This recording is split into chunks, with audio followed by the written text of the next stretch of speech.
Sports Snippets! Dennis Sullivan, how the heck you doing? Happy holidays to you. Happy New Year in advance as well. We got some things to talk about here. We got to talk some college football. We got this huge doubleheader coming up on the 31st, aka New Year's Eve. And of course that will be Alabama against Cincinnati. And then in the second game of the doubleheader, Georgia. The Georgia Bulldogs against the Michigan Wolverines. Before I get started, if you do like the content, this particular video, you know what to do, guys. Go ahead, hit that thumbs up. That would be awesome. Feel free to subscribe to my channel as well. Sports Snippets with Dennis Sullivan. So, guys, we got to talk about this. These are some really good matchups. Can't be as complimentary as I'm about to be regarding the selection committee. Couldn't be more complimentary is probably a better way to word it. I'm sorry. They did a great job in selecting these four teams. I think they got it perfectly. And you can always say, well, they should be two, they should be three, like that. But they definitely picked the best four teams, the top four teams. It really, this year, every year is a little bit different. This year it was really five teams, in my opinion, trying to get four spots, which unfortunately left Notre Dame out, who had a tremendous season. They really did. Notre Dame, I mean, they only lost one game. They had a tremendous season. However, the one game that they lost was at home against, you guessed it, Cincinnati, the University of Cincinnati, who won that game somewhat handily at Notre Dame, 24-13.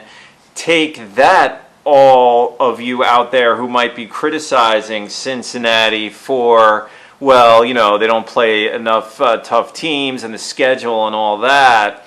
Cincinnati absolutely, positively, guys, should be playing in this college playoff. Make no mistake about it.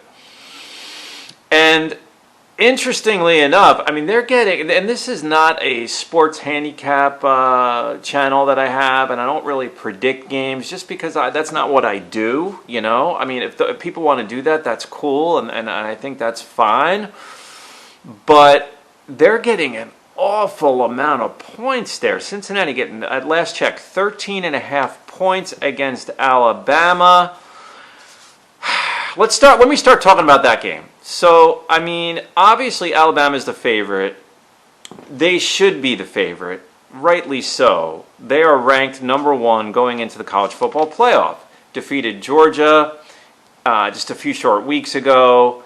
You have Jamison Williams, who's obviously the most electrifying offensive player there is in the country. You can make the case he's the most talented player in the country on the offensive side of the ball. And, of course, Bryce Young.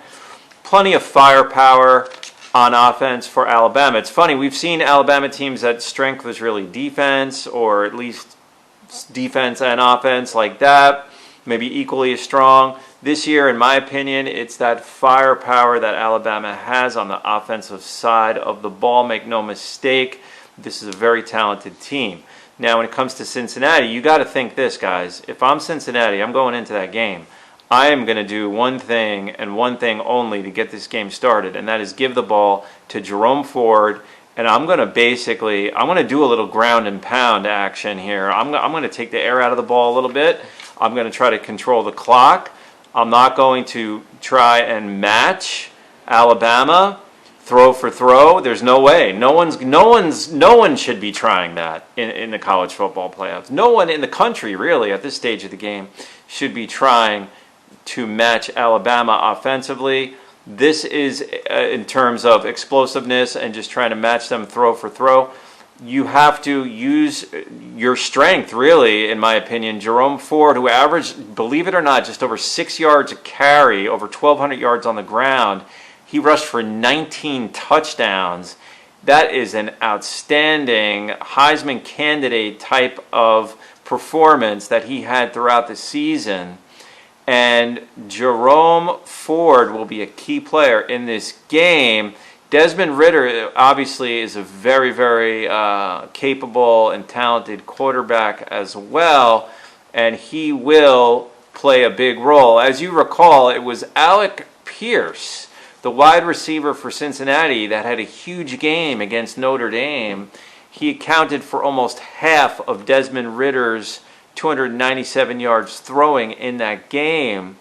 So Alec Pierce, who seems to be their number one wide receiver, may be asked to step it up again. But if I'm Cincinnati, again, you do want to play it a little conservative if you're Cincinnati. Make no mistake. You got to say to yourself, we're going to try to create some turnovers, catch a few breaks, and not give Alabama a ton of opportunities on the offensive side of the ball. I don't want to say really that simple, but, it's going to really boil down to that, guys. I really do believe that. When it comes to Georgia and Michigan, I got to say this. Michigan, who's not won a national championship since 1997, they've been a little bit on the quiet side of things.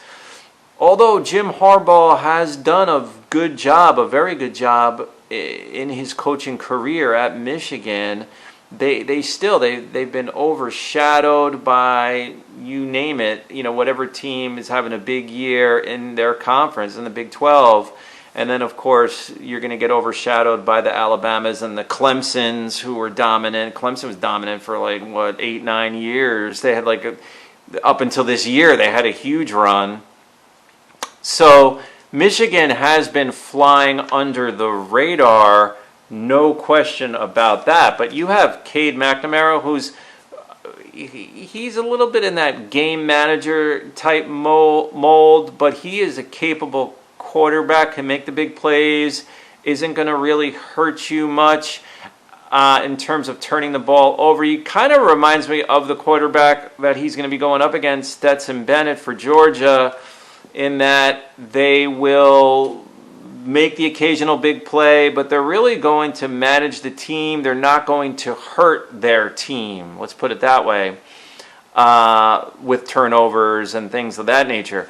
Now, and mistakes and bad throws. When I say things of that nature, bad throws and fumbles and things like that. Stetson Bennett and Cade McNamara. That's an interesting quarterback matchup. Now, of course, Hassan Haskins, this guy, almost 1,300 yards rushing for Michigan, 20 touchdowns. Are you kidding me? And a 4.9 yards per carry average. Hassan Haskins and Jerome Ford, two of the better running backs in the country, going to be featured on the 31st. Got to check that out, guys. I remember Haskins going up against Michigan State. That was the game that Michigan lost. He's a tremendous player. He really is. He's a tremendous running back. Zamir White will counter for Georgia, who averaged himself over 5 yards a carry, 10 touchdowns on the ground, over 700 yards also on the ground for Zamir White. Here's the thing with Georgia, though, guys. The defense is so talented. This is the best defense. I know they just lost a couple weeks ago to Alabama. I get that. I understand that.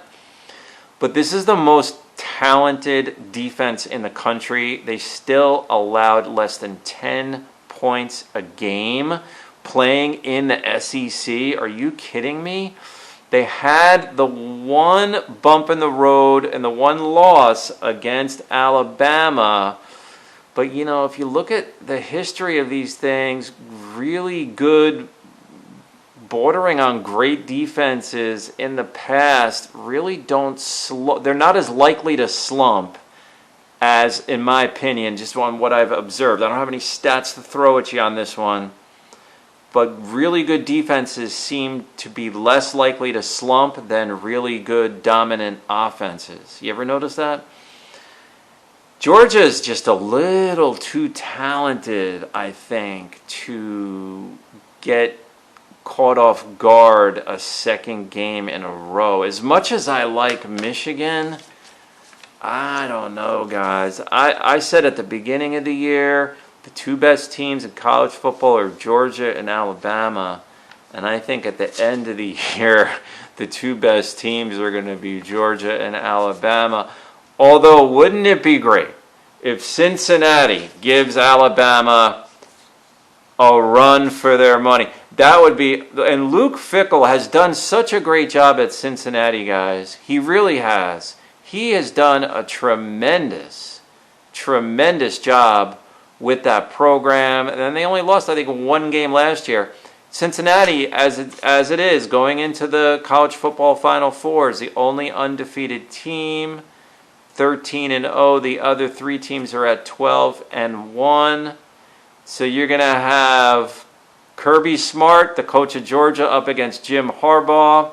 Then you're going to have Nick Saban in the first game against Luke Fickell. Talk about some really good coaching matchups. So grab your clipboard, take some notes. We got some games to watch here. Good reason to stay in, stay off the roads, and watch college football at its best. December 31st, we're going to